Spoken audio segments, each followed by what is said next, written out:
Hello everyone, कैसे हो आप सब। एक बार पुनः स्वागत है आप सभी का हमारे अपने YouTube channel Shiv coaching classes पर। उम्मीद करते हैं आप सभी मस्त होंगे, बेहतर होंगे, आप सभी की पढ़ाई बेचैस चल रही होगी। तो आज की इस वीडियो में हम देखेंगे मेंडलवाद से संबंधित शब्दावली। काफी इंपॉर्टेंट वीडियो आप लोगों के लिए, क्योंकि ये पूरा का पूरा बेस है इस चैप्टर का। अगर आपने मेंडलवाद से संबंधित शब्दावली समझ ली तो डेफिनेट रूप से आगे के जितने भी टॉपिक है कहीं पर भी आपको बिल्कुल भी दिक्कत नहीं होने वाली है। तो अगर आप मेंडलवाद से संबंधित परिभाषिक शब्दावली ही नहीं जानेंगे तो आप मेंडल के नियम को किसी भी प्रकार से नहीं समझ सकते हैं। तो मेंडल के नियम को समझने से पहले सबसे पहले तो आपको मेंडलवाद से संबंधित जो भी टर्मिनोलॉजी है, यानी कि जो भी शब्दावली है, सबसे पहले तो इसको समझना जरूरी है। तो मेंडलवाद से संबंधित जो भी शब्दावली है इसमें हम कई सारी चीजें देखेंगे। सबसे पहले हम क्या देखेंगे, मेंडलवाद से संबंधित शब्दावली में मेंडल ने अपनी शब्दावली में संकेतों का प्रयोग किया, यानी सिंबल्स का यूज किया है। जैसे आप पीरियोडिक टेबल में देखते हैं कि हर एक एलिमेंट का कुछ ना कुछ सिंबल है, कुछ ना कुछ संकेत है। उसी प्रकार से मेंडल ने वंशागत से संबंधित जितने भी नियम दिए उन नियमों से संबंधित कुछ यहां पे सिंबल या कुछ संकेत मेंडल ने दिए हैं। तो सबसे पहले तो हम देखेंगे कि मेंडल ने क्या क्या संकेत दिए हैं अपनी शब्दावली में। तो सबसे पहले हम संकेतों के बारे में देखेंगे, यानी कि सिंबल्स के बारे में देखेंगे। फिर दूसरी इंपॉर्टेंट चीज क्या है, प्रभावी लक्षण और अप्रभावी लक्षण क्या होते हैं, यानी कि डोमिनेंस कैरेक्टर और रेसेसिव कैरेक्टर क्या होते हैं। तो डोमिनेंट और रेसेसिव कैरेक्टर सबसे पहले हम देखेंगे। तो संकेत के बाद हम क्या देखेंगे, डोमिनेंट और रेसेसिव कैरेक्टर, यानी कि प्रभावी और अप्रभावी लक्षण क्या होते हैं। तो दूसरी इंपॉर्टेंट चीज हम क्या देखेंगे, प्रभावी व अप्रभावी लक्षण क्या होते हैं, यह भी इंपॉर्टेंट पॉइंट है। फिर इसके बाद हम तीसरे पॉइंट में देखेंगे कि समयुग्मजी और विषम युग्मजी का मतलब क्या है। समयुग्मजी और विषम युग्मजी, यानी कि होमोजाइगस और हेटेरोजाइगस क्या होते हैं। तो इसके बाद हम देखेंगे समयुग्मजी और विषम युग्मजी। तो ये हो गया समयुग्मजी और क्या देखेंगे, विषम युग्मजी, यानी कि होमोजाइगस और हेटेरोजाइगस। तो समयुग्मजी और विषम युग्मजी के बारे में देखेंगे। फिर इसके बाद हम क्या देखेंगे, लक्षण प्ररूप और जीन प्ररूप क्या होता है। तो हम इसके बाद देखेंगे लक्षण प्ररूप, यानी कि फिनोटाइपिक रेशियो और जीनोटाइपिक रेशियो, लक्षण प्ररूप। और इसके बाद हम क्या देखेंगे, जीन प्ररूप। इसके बारे में हम पूरा का पूरा डिस्कस करेंगे। लक्षण प्ररूप, जीन प्ररूप होता क्या है, इनमें डिफरेंस क्या है, यह भी आप साथ ही साथ समझ जाएंगे। इसके बाद अंत में हम देखेंगे कि एक संकर संकरण क्या होता है, द्विसंकर संकरण क्या होता है और त्रिसंकर संकरण क्या होता है, या बहुसंकर संकरण क्या होता है। ये पूरी की पूरी बेसिक टर्मिनोलॉजी अगर आपने इनको समझ लिया तो मेंडल के नियम आपको इजीली समझ में आ जाएंगे। तो एक संकर संकरण, फिर इसके बाद हम क्या देखेंगे, द्विसंकर संकरण देखेंगे, द्विसंकर। और इसके बाद हम देखेंगे त्रिसंकर संकरण क्या होता है, यानी कि ट्राई हाइब्रिड क्रॉस क्या होता है। तो मोनो हाइब्रिड, डाई हाइब्रिड और ट्राई हाइब्रिड क्या होता, क्रॉस क्या होता है, ये भी हम आपको समझाने वाले हैं। सबसे पहले हम बात करते हैं संकेत की, यानी कि सिंबल्स की।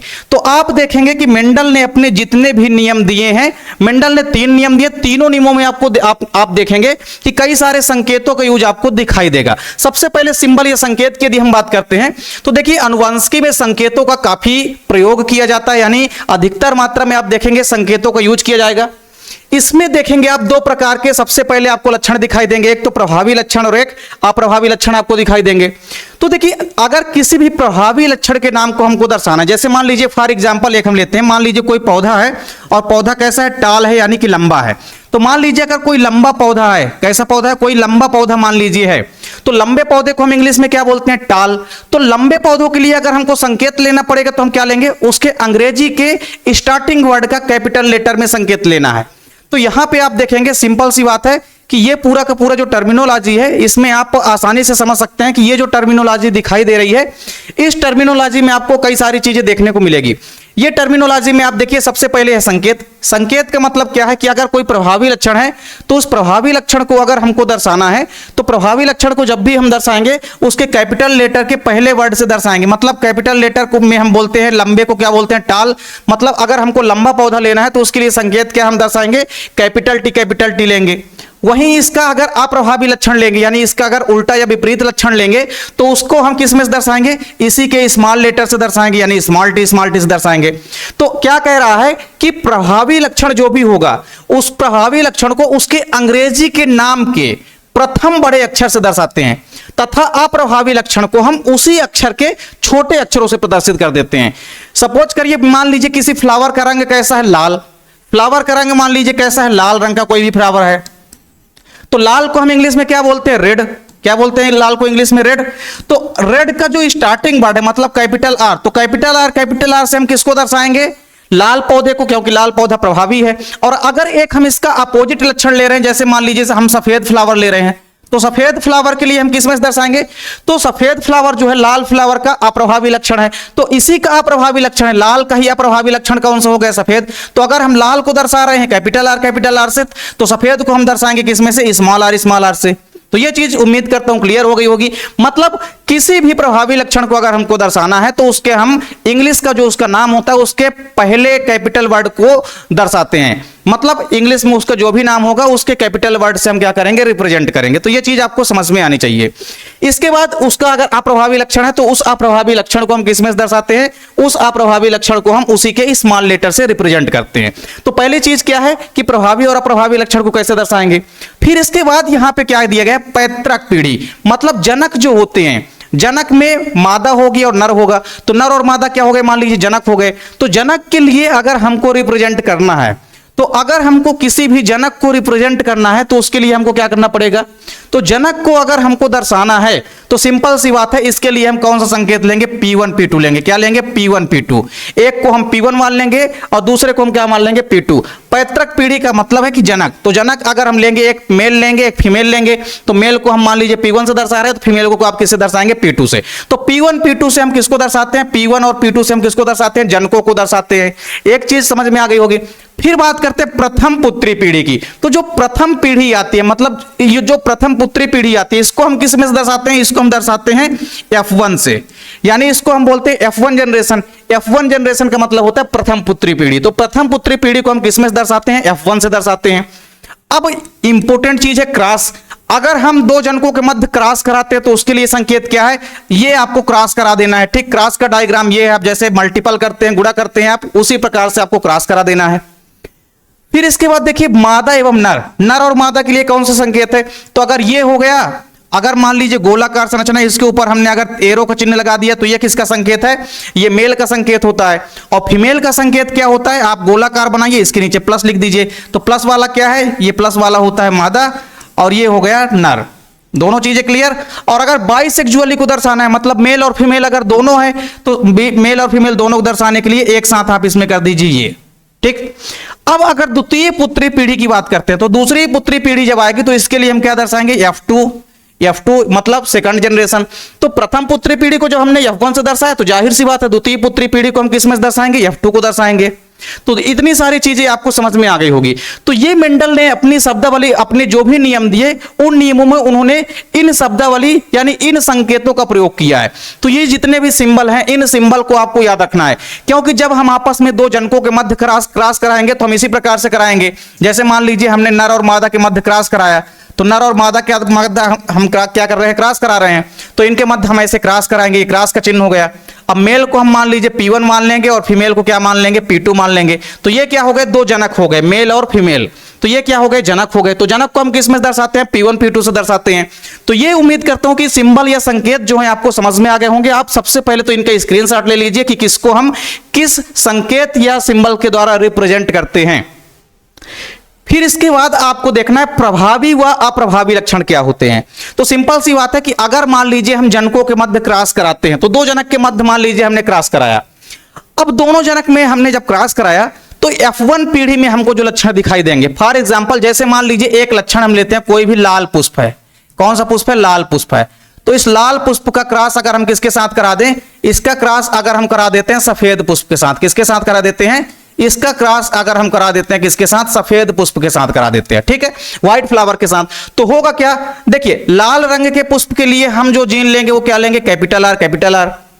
और सफेद पुष्प के लिए हम क्या लेंगे, इसी का हम स्मॉल लेटर में ले लेंगे, स्मॉल आर। ठीक, अब इसके बाद हम क्या करेंगे, जब हम इनके मध्य क्रॉस कराएंगे तो एक तो कैपिटल आर आएगा और एक क्या आएगा, स्मॉल आर आएगा। और ये दोनों आपस में जो पीढ़ी बनाएंगे इसको हम बोलेंगे F1 पीढ़ी। क्या बोलते हैं इसको हम, F1 पीढ़ी। तो ये बन गई F1 पीढ़ी, यानी कि F1 जनरेशन बन गई। तो सिंपल सी बात है कि F1 पीढ़ी में जो लक्षण दिखाई देते हैं उनको हम बोलते हैं क्या, प्रथम पीढ़ी, या आप कह सकते हैं प्रभावी लक्षण। तो ये जो F1 पीढ़ी बनी है, मतलब पहली पीढ़ी में जो लक्षण दिखाई दे रहे हैं, ये जो लक्षण आया है पहली पीढ़ी में, ये कैसा लक्षण है, ये प्रभावी लक्षण है। ये कैसा लक्षण है, प्रभावी लक्षण। तो हमेशा आपको याद रखना है कि अगर F1 पीढ़ी में जो लक्षण दिखाई देंगे उसे हम क्या कहेंगे, प्रभावी लक्षण दिखाई देते हैं। लेकिन यहां पे देखिए जो अप्रभावी लक्षण है वो क्या है, छिपा हुआ है। जीन तो अप्रभावी का भी है, आप देख सकते हैं कैपिटल आर है एक स्मॉल आर है, लेकिन कैपिटल आर का जीन ज्यादा प्रभावी है, इसलिए यहां पे प्रभावी लक्षण दिखाई दे रहे हैं F1 पीढ़ी में। लेकिन आपको याद रखना है कि जब हम इसका आपस में क्रॉस कराएंगे यानी आपस में इसका निषेचन कराएंगे तो F2 पीढ़ी में फिर से दोनों के दोनों प्रभावी और अप्रभावी दोनों लक्षण जो है फिर से प्रकट हो जाते हैं। इसका मतलब सिंपल सा ये है कि ये जो हमारी F1 पीढ़ी आई है ना, इस F1 पीढ़ी में भले ही हमको केवल और केवल प्रभावी लक्षण दिखाई दे रहे हैं, लेकिन अप्रभावी लक्षण का जीन भी यहां पे क्या है, छिपा हुआ है। तो यानी सिंपल सी बात है, आपको केवल इतना याद रखना है अभी फिलहाल के लिए कि जो प्रभावी लक्षण होते हैं F1 पीढ़ी में दिखाई देते हैं, और F1 पीढ़ी में जो लक्षण छिपे रहते हैं जो दिखाई नहीं देते हैं वो फिर कहां दिखाई देते हैं, F2 पीढ़ी में। तो उसको हम क्या बोलते हैं, F2 जनरेशन, मतलब कि सेकंड जनरेशन। तो F1 पीढ़ी में छिपे रहते हैं कुछ लक्षण जो कि कहां दिखाई देते हैं, F2 पीढ़ी में जाकर के फिर से दिखाई देते हैं, F2 पीढ़ी में जाकर के ये लक्षण फिर से प्रकट हो जाते हैं, और इन्हीं लक्षणों को हम बोलते हैं क्या, अप्रभावी लक्षण। तो ऐसे लक्षण जो कि F1 पीढ़ी में दिखाई नहीं देते हैं और F2 पीढ़ी में फिर से प्रकट हो जाते हैं, उन्हें हम बोलते हैं अप्रभावी लक्षण। तो सिंपल सी बात है कि अगर F1 पीढ़ी में कोई भी लक्षण दिखाई दे रहा है तो कैसा लक्षण है, प्रभावी लक्षण है, डोमिनेंट कैरेक्टर है। लेकिन अगर F1 पीढ़ी में जो लक्षण दिखाई नहीं दे रहा है वो कैसा लक्षण है, अप्रभावी लक्षण है। ठीक, इसके बाद आपको समझना है कि समयुग्मजी और विषमयुग्मजी क्या होता है, यानी कि होमोजाइगस और हेटेरोजाइगस कंडीशन क्या होती है। होमोजाइगस का मतलब क्या है, सपोज करिए आपके पास कोई एक एग्जाम्पल है या आपके पास कोई एक लक्षण है। हम तो क्या लक्षण मान के चलते हैं, मान लीजिए हमारे पास कोई एक लक्षण है और लक्षण क्या है, मान लीजिए कोई बीज है। अब उस बीज का जो आकार है वो कैसा है, गोलाकार है। जो बीज का आकार है वो कैसा है, गोलाकार है, मतलब बीज कैसा है, गोल है। ठीक, अब इसका हमको एक अपोजिट लक्षण लेना है, तो गोल बीज के उल्टा हम ले लेंगे झुर्रीदार बीज। सिकुड़े हुए बीज को हम क्या बोलेंगे, झुर्रीदार बीज बोलेंगे, रिंकल्ड सीड बोलते हैं उसे। तो सिंपल सी बात है, यहां पे आपको बस दो तीन चीजें समझनी है। समयुग्मजी का मतलब क्या होता है कि अगर हमने कोई एक लक्षण लिया, जैसे हमने लक्षण क्या लिया, बीज का आकार, तो बीज का आकार कैसा है, गोला।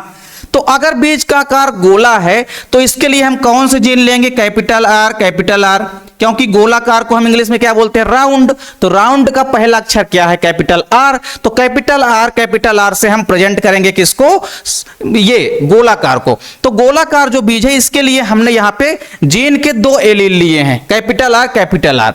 अब आपको क्या दिखाई दे रहा है कि हमने एक लक्षण लिया है और उस लक्षण के लिए हमने यहां पे दो कारक या दो एलील लिया हुआ है।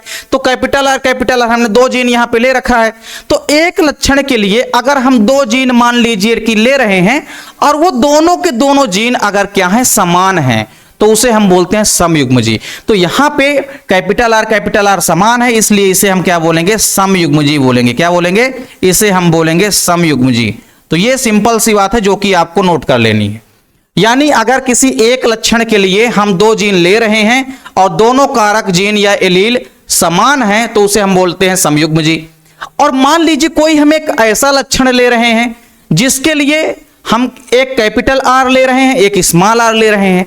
मतलब कहने का यह है कि विषमयुग्मजी का मतलब है कि लक्षण हमारे पास गोलाकार ही रहेगा, लेकिन उसके लिए अगर हम दोनों जीन कैसे ले रहे हैं, एक कैपिटल में ले रहे हैं, एक स्मॉल में। जैसे मान लीजिए गोल जो हमारे पास यहां पे, आप यहां पे पेज ऐड कर लेते हैं, तो देखिए हमारे पास क्या है, गोल बीज है। तो हमारे पास जो गोल बीज थे, गोल बीज के लिए हमने क्या लिया है, दोनों कारक या एलील कैसे लिया है, कैपिटल आर। और इसका उल्टा लक्षण हमको लेना है। इसका उल्टा लक्षण क्या ले लेते हैं, झुर्रीदार बीज ले लेते हैं। कैसे ले लेते हैं, झुर्रीदार बीज ले लेते हैं। तो ये हमने ले लिया झुर्रीदार बीज, तो ये हमने ले लिया झुर्रीदार बीज ले लिया। ठीक, तो झुर्रीदार बीज के लिए संकेत क्या लेंगे, स्मॉल आर लेंगे। ठीक, तो यहां पे देखिए समयुग्मजी का मतलब क्या है, हमने एक जोड़ी लक्षण लिया है लेकिन उसके लिए हमने दोनों कारक या एलील जो लिया है वो कैसे हैं, समान है, इसलिए इसे हम क्या बोलेंगे, समयुग्मजी बोलेंगे। लेकिन अगर मान लीजिए हम गोल बीज ही ले रहे हैं, मान लीजिए गोल बीज ही ले रहे हैं, हम बीज हम कैसा ले रहे हैं, मान लीजिए गोल ही ले रहे हैं, लेकिन इसके लिए जो दोनों कारक या एलील हम ले रहे हैं जीन का, वो मान लीजिए एक कैसा है, कैपिटल है, और एक कैसा है, स्मॉल है।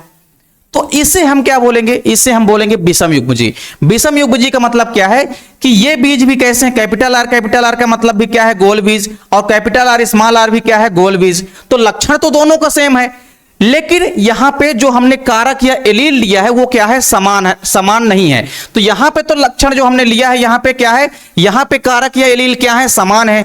यहाँ पे क्या है, समान है, तो इसे हम क्या बोलेंगे, समयुग्मजी यानी कि होमोजाइगस कंडीशन बोलेंगे। अब यहाँ पे जो हमने गोल बीज के लिए यहाँ पे संकेत लिया है वो क्या लिया है, कैपिटल आर स्मॉल आर लिया है। मतलब दो कारक हमने लिया, एक कैपिटल आर एक स्मॉल आर, तो दोनों कारक क्या है भैया, यहाँ पे असमान है, तो असमान है तो इसे हम क्या बोलेंगे, विषम युग्मजी यानी कि हेट्रोजाइगस। सिंपल सी बात है, आपको यहाँ पे समझ में आना चाहिए कि समयुग्मजी का मतलब है कि अगर हम कोई एक लक्षण ले रहे हैं और उस एक लक्षण के लिए अगर हम दो जीन या कारक ले रहे हैं और दोनों अगर समान है तो वो समयुग्मजी कहलाएंगे, और अगर असमान है तो उसे हम क्या बोलेंगे, विषम युग्मजी बोलेंगे। तो इसका भी आप स्क्रीनशॉट ले लीजिए, इसका भी अगर आप लेना चाहते हैं तो स्क्रीनशॉट आप ले सकते हैं। अब इसके बाद हम बात करते हैं किसकी, जीन प्रारूप और लक्षण प्रारूप क्या होता है। तो सबसे पहले तो आप इसका भी स्क्रीनशॉट ले लीजिए, फिर हम आपको यहां पे समझाते हैं कि लक्षण प्रारूप और जीन प्रारूप क्या होता है। तो चलिए अब बात करते हैं किसकी, लक्षण प्रारूप और जीन प्रारूप की। तो लक्षण प्रारूप का मतलब क्या होता है, अगर मान लीजिए आप किसी भी व्यक्ति को देख करके, सामने से देख करके उसके बारे में जो जो चीजें आप बता सकते हैं वो उसका क्या है, लक्षण है। मतलब किसी व्यक्ति की बाह्य संरचना को अगर आप देख करके या किसी पेड़ पौधे या किसी भी जंतु को आप सामने से देख करके उसके बाह्य आकारकी को देख करके जो भी लक्षण आप बता सकते हैं वो उसका क्या है, लक्षण प्रारूप है। क्या है, लक्षण प्रारूप है। उसी प्रकार अगर मान लीजिए जीन प्रारूप की बात करते हैं तो जीन प्रारूप का सीधा संबंध किससे है, जीनों की संरचना से, यानी कि स्ट्रक्चर ऑफ जीन से। तो जीन की संरचना कैसी है, इसी को हम बोलते हैं जीन प्रारूप। जैसे मान लीजिए हमने कोई लक्षण लिया, अब उस लक्षण के लिए हमने कौन कौन से जीन लिया। जैसे मान लीजिए एक लक्षण हमने कुछ भी ले लिया कि पुष्प कैसा लाल, तो लाल पुष्प के लिए हम जो जीन ले रहे हैं वो क्या लेंगे, कैपिटल आर कैपिटल आर। तो यहां पे जीन की संरचना कैसी है, कैपिटल आर है। वहीं लाल पुष्प के लिए हम कैपिटल आर स्मॉल आर भी ले सकते हैं, लेकिन वो कैसे होंगे, विषम युग्मजी होंगे। तो अगर मान लीजिए लाल पुष्प है हमारे पास तो हम उसके लिए मान लीजिए क्या ले रहे हैं, कैपिटल आर। तो कैपिटल आर क्या है, उसका जीन की संरचना है। तो जीन की संरचना कैसी है, कैपिटल आर है। अगर लाल पुष्प के लिए ही मान लीजिए हम कैपिटल आर स्मॉल आर लेते हैं तो यहां पे जीन की संरचना क्या है, विषम युग्मजी है। तो सीधी सी बात है कि किसी भी जीव की जो बाह्य आकार की होती है या उसके बाह्य रूप को हम देख करके जो भी लक्षण हमको दिखाई देंगे उस लक्षण को ही हम क्या कहते हैं, फिनोटाइप या लक्षण प्रारूपी अनुपात कहते हैं। सिंपल सी बात, लक्षण प्रारूप का मतलब क्या है, लक्षण प्रारूप का मतलब है कि किसी भी व्यक्ति को हम देख करके उसकी बाह्य आकृति को देख करके, बाह्य संरचना को देख करके जो भी लक्षण उसके हमको दिखाई देंगे उसे हम क्या बोलेंगे, लक्षण प्रारूप बोलते हैं। तो लक्षण प्रारूप का सीधा सा मतलब है कि जैसे मान लीजिए हमने किसी फ्लावर को देखा, अब फ्लावर कैसा दिखाई दे रहा है, गुलाबी रंग का दिखाई दे रहा है, तो यह क्या है, उसका लक्षण है, मतलब लक्षण प्रारूप है। उसी प्रकार अब जो हमारा गुलाबी फ्लावर है उसके लिए हमने जीन क्या देख रहे हैं कि कैपिटल आर स्मॉल आर है, यानी सिंपल सी बात है कि ये क्या है, उसका जीनों की संरचना है। तो अगर मान लीजिए हमने कोई एक लक्षण लिया, जैसे मान लीजिए हमने लक्षण क्या लिया, यहीं पे लक्षण हम देख लेते हैं, जो लक्षण हमने एग्जांपल लिख रखा है। तो पैतृक पीढ़ी में अगर हम देखें समयुग्मजी लाल पौधे और उनका जीन प्रारूप क्या है, कैपिटल आर, तथा हम एक विषम युग्मजी लाल पौधे को ले लेते हैं जिनका जीन प्रारूप क्या है, कैपिटल आर स्मॉल आर है। ठीक है, यानी आप यहां पे आसानी से समझ सकते हैं। जैसे मान लीजिए जीन प्रारूप का मतलब क्या है, जैसे मान लीजिए जीन की संरचना, जैसे मान लीजिए हमने एक फ्लावर लिया, उस फ्लावर का रंग कैसा है, लाल, फ्लावर का रंग कैसा है, मान लीजिए लाल। तो लाल रंग के लिए हमने जो जीन ले रखा है मान लीजिए कैपिटल आर। अब इस लाल रंग के जीन तो हमने ले रखा कैपिटल आर। वहीं अगर मान लीजिए हम सफेद रंग का पुष्प लेते हैं, कैसा लेते हैं, सफेद रंग का अगर कोई हम पुष्प लेते हैं तो उसके लिए हम मान लीजिए कोई भी संकेत क्या ले रहे हैं, स्मॉल आर ले रहे हैं। तो लाल रंग के लिए हमने जो जीन लिए हैं, दो एलील लिया है हमने, कैपिटल आर, तो ये क्या है, समान है, यानी कि समयुग्मजी अवस्था में है। वहीं सफेद पुष्प जो हमने लिया है उसके लिए कारक या एलील या जीन कैसे हैं, स्मॉल आर हैं। मतलब ये दोनों कैसे हैं, ये भी समयुग्मजी है, ये भी समयुग्मजी है। तो आपको यहां पे समझना क्या, जीन की संरचना कहने का मतलब यह है कि अगर हमने कोई एक लक्षण लिया है तो उस लक्षण के लिए जीन की संरचना कैसी है, यही है उसका जीन प्रारूप। और लक्षण का मतलब क्या है कि अगर किसी व्यक्ति को देख करके हम उसके बाह्य आकारकी को देख करके जो भी लक्षण हमको दिखाई देते हैं वही उसका क्या है, लक्षण प्रारूप। तो सिंपल सी बात है कि अगर मान लीजिए हमारे पास कैपिटल आर लिखा है, मतलब इसका मतलब क्या है कि लाल पुष्प, तो ये तो जीन की संरचना हो गई इस कैपिटल आर। लेकिन हमारे पास लक्षण कैसा है, लक्षण तो ये है कि पुष्प कैसा है, लाल है। तो लाल रंग का पुष्प है तो ये क्या हो गया, पुष्प का, ये तो हो गया पुष्प का लक्षण हो गया। तो आपको समझ में आ गया होगा कि जीन प्रारूप और लक्षण प्रारूप का मतलब यह है कि किसी भी चीज को हम देख करके, उसकी बाह्य संरचना को देख करके जितनी सारी चीजों का हम पता लगा सकते हैं, जितने सारे लक्षण हमको दिखाई देंगे, वो सब लक्षण क्या है? लक्षण प्रारूप है।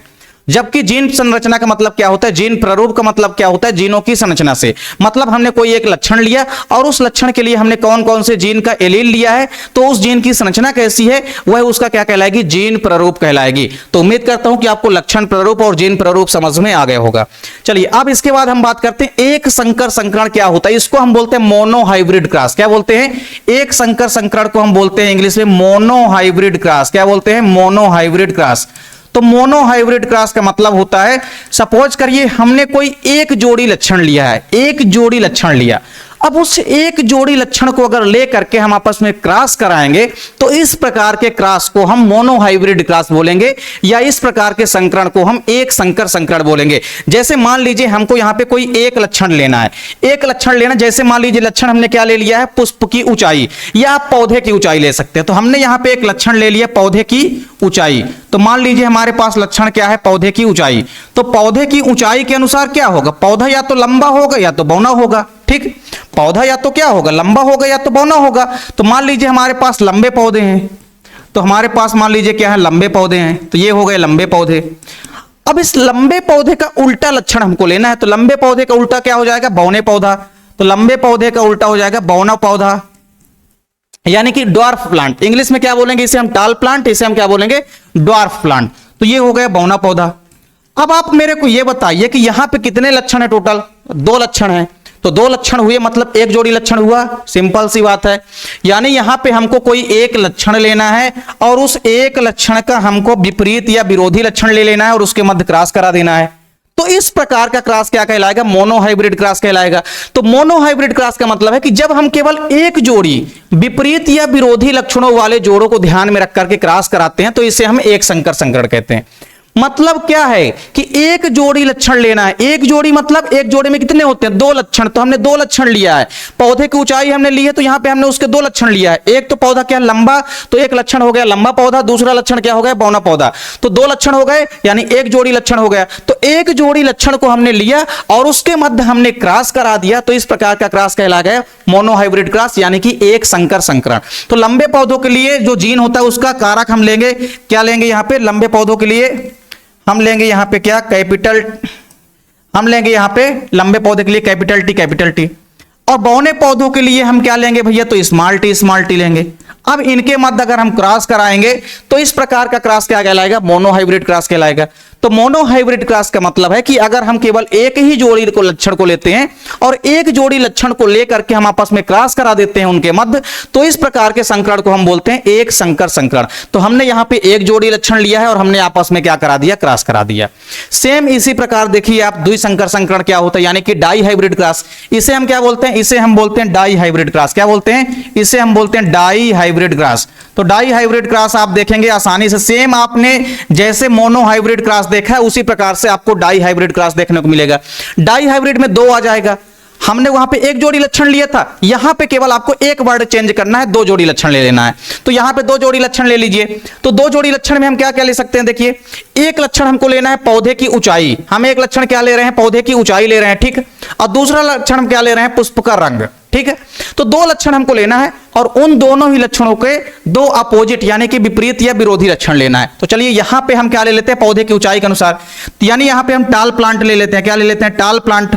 इसके अलावा हमको कैसा लेना है? पुष्प का रंग। तो पुष्प का रंग मान लीजिए कैसा है? रेड है, यानी कि लाल रंग के पुष्प हैं। तो टाल रेड प्लांट हम लेंगे यहां पे, टाल और रेड। टाल और रेड का मतलब क्या हो गया कि हमने लंबे पौधे लिया और लाल पुष्प लिया, ठीक है। 2 लक्षण हमने लिया ना। अब इन दोनों लक्षणों का हमको उल्टा लक्षण इधर लेना है। तो लंबे पौधे का उल्टा क्या होता है? बौना पौधा। तो बौने पौधे के लिए हम क्या लिख लेंगे? ड्वार्फ। ड्वार्फ मतलब क्या होता है? बौने पौधा। तो ये हो गया ड्वार्फ प्लांट। और इसका अपोजिट लक्षण क्या हो जाएगा? अगर पुष्प मान लीजिए लाल है तो इस लाल का उल्टा लक्षण हम क्या लेंगे? सफेद, यानी कि व्हाइट फ्लावर ले लेंगे। क्या ले लेंगे हम? व्हाइट फ्लावर ले लेंगे। तो हमने यहां पे टोटल कितने लक्षण लिया? 1 2 3 4। हमने यहां पे देखिए एक लक्षण हो गए, दूसरा लक्षण हो गया, तीसरा लक्षण हो गया और ये चौथा लक्षण। तो टोटल हमने यहां पे 4 लक्षण लिया है। इसका मतलब यहां पे हमने 2 जोड़ी लक्षण लिया है। तो एक जोड़ी में दो, मतलब दो जोड़ी लक्षण हमने लिया है यहाँ पे। एक जोड़ी इसका है लंबे और बौने पौधे का, एक जोड़ी किसका हो गया लाल और सफेद पुष्प का। तो लाल रंग का जो हमारा लंबा पौधा है, तो लंबे पौधे के लिए हम क्या संकेत लेते हैं, कैपिटल टी कैपिटल टी। और हमारा पुष्प अगर रेड है तो रेड पुष्प के लिए हम संकेत क्या लेंगे, कैपिटल आर कैपिटल आर। इनका क्रॉस करा दीजिए। ड्वार्फ, तो भैया लंबे पौधों के लिए संकेत अगर हमने कैपिटल टी लिया है, तो बौने पौधों के लिए हम क्या लेंगे, स्मॉल टी लेंगे। तो हमने स्मॉल टी ले लिया। फिर अगर हमने लाल रंग के पुष्प के लिए यहां पे क्या लिया है, कैपिटल आर, तो व्हाइट यानी कि सफेद रंग के पुष्प के लिए हम क्या लेंगे, यहां पे स्मॉल आर लेंगे। और इनके मध्य हम क्या करा देंगे, क्रॉस करा देंगे। तो यहां पे सिंपल सी बात एक समझ में आई कि हमने यहां पे दो जोड़ी लक्षण लिया है। दो जोड़ी लक्षण मतलब हमने टोटल 4 लक्षण लिया है। तो दो जोड़ी लक्षण लेकर के अगर हम आपस में क्रॉस कराते हैं तो इस प्रकार के क्रॉस को हम क्या कहते हैं, डाई हाइब्रिड क्रॉस कहते हैं, या इस प्रकार के संकरण को हम क्या कहते हैं, द्विसंकर संकरण कहते हैं। तो यह भी आपको समझ में आ गया होगा, इसका भी आप स्क्रीनशॉट ले सकते हैं। फिर इसके बाद आप देखेंगे त्रिसंकर संकरण। एक चीज आपको चेंज करनी है केवल। अब त्रिसंकर संकरण का मतलब क्या है कि जब हम 3 जोड़ी विपरीत या विरोधी लक्षणों को लेंगे और आपस में उनके मध्य क्या करा देंगे, क्रॉस करा देंगे, तो इस प्रकार का क्रॉस क्या कहलाएगा, त्रिसंकर संकरण कहलाएगा। मतलब हमको 3 जोड़ी लक्षण लेना है, 3 जोड़ी यानी टोटल 6 लक्षण हमको लेना है और उनके मध्य हमको क्रॉस करा देना है। तो इस प्रकार के क्रॉस को हम क्या बोलते हैं, ट्राई हाइब्रिड क्रॉस बोलते हैं। तो हमको यहाँ पे 3 लक्षण लेना है। पहला लक्षण हम क्या लेंगे, पौधे की ऊंचाई। दूसरा लक्षण हम क्या लेंगे, यहां पे पुष्प का रंग। दूसरा लक्षण हम क्या लेंगे, पुष्प का रंग। और तीसरा लक्षण जो हम लेंगे वो हम लेंगे बीज का आकार। ठीक है, तो सबसे पहला लक्षण चलिए हम क्या ले लेते हैं, पौधे की ऊंचाई। तो ऊंचाई में मान लीजिए पौधा कैसा है, लंबा है, तो हमने लंबा पौधा ले लिया। फिर पुष्प का रंग मान लीजिए कैसा है, लाल है, तो हमने लाल पुष्प ले लिया। तो हमने पहले लंबा पौधा लिया, लंबा पौधा ले लिया, फिर लाल पुष्प ले लिया हमने, तो ये हमने लाल पुष्प ले लिया। और तीसरा लक्षण हमने क्या लिया, बीज का आकार। तो बीज का आकार बताइए, स्पेशली हम मटर के पौधे की बात करते हैं तो कुछ बीज गोलाकार होते हैं और कुछ सूखे हुए होते हैं, झुर्रीदार होते हैं, उनको हम झुर्रीदार यानी कि रिंकल्ड बोलते हैं। तो देखिए यहां पे बीज का आकार हम कैसा ले लेते हैं, गोलाकार, तो गोल बीज हम ले लेते हैं। तो हमने यहां पे टोटल 3 लक्षण लिया है। कितने लक्षण लिया है हमने, यहां पे 3 लक्षण लिया है। हमने लंबे पौधा लिया, लाल पुष्प लिया और गोल बीज लिया। तो ये तो हो गए 3 लक्षण। अब इन तीनों का आप यहां पे अपोजिट लक्षण ले लीजिए। तो इसका देखिए लंबे पौधों का उल्टा क्या हो जाएगा, बौना पौधा हो जाएगा। तो लंबे पौधों का उल्टा क्या हो गया, बौना पौधा हो गया। फिर इसके बाद आपको क्या ध्यान देना है, जो लाल पुष्प है, लाल पुष्प की जगह इधर क्या हो गया, हमने उल्टा लक्षण क्या ले लिया, सफेद पुष्प ले लिया। हमने क्या ले लिया, इधर साइड हमने ले लिया सफेद पुष्प यानी कि व्हाइट फ्लावर। फिर गोल बीज का उल्टा हमने लक्षण क्या ले लिया, झुर्रीदार बीज। तो यहां पे हम लिख लेंगे झुर्रीदार यानी कि रिंकल्ड सीड लिख लेंगे। तो ये हो गया झुर्रीदार बीज। यानी हमको यहां पे टोटल नंबर ऑफ कैरेक्टर कितना लेना है, 6। तो हमको यहां पे 6 लक्षण टोटल लेना है। 6 लक्षण का मतलब है 3 जोड़ी लक्षण। तो हमने एक जोड़ी लक्षण तो ये ले लिया लंबे पौधे, उसका उल्टा हो गया बौने पौधा। दूसरा हमने लिया लाल पुष्प जिसका उल्टा लक्षण हो गया सफेद पुष्प, तो ये 2 जोड़ी लक्षण हो गए। और गोल बीज लिया हमने, इधर झुर्रीदार बीज ले लिया हमने। तो हमने यहां पे 3 जोड़ी लक्षण ले लिया। अब इन तीनों जोड़ी लक्षण के मध्य हमको क्या करा देना है, आपस में क्रॉस करा देना है। तो इस प्रकार के क्रॉस को हम बोलेंगे त्रिसंकर संकरण।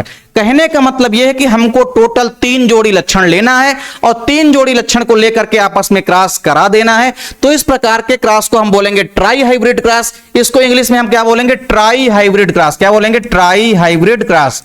तो इसको हम बोलते हैं इंग्लिश में ट्राई हाइब्रिड क्रॉस। तो सिंपल सी कहानी है कि अगर हम एक जोड़ी लक्षण को लेकर के क्रॉस कराते हैं तो उसे मोनो हाइब्रिड क्रॉस बोलेंगे। 2 जोड़ी लक्षण को लेकर के अगर हम क्रॉस कराते हैं तो उसे हम डाई हाइब्रिड क्रॉस बोलते हैं।